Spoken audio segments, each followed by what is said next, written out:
Emas yang ada di tangan saya ni lebih daripada 10 gram. Nilainya lebih RM20,000. Tapi sebenarnya saya tak rasa pun macam saya ada banyak simpanan dalam tangan saya ni.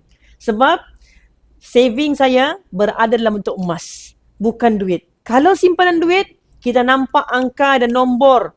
Jadi bila kita nampak nombor besar, automatik rasa kaya, rasa mau belanja. Itu masalah. Otak kita akan sambungkan nombor tu dengan barang yang kita mau. Contohnya, tuan-puan mau beli motor 250cc. Harga sekitar 15,000, 16,000. Bila buka akaun bank nampak 16,000, otak terus link. Cukup ni untuk aku beli motor.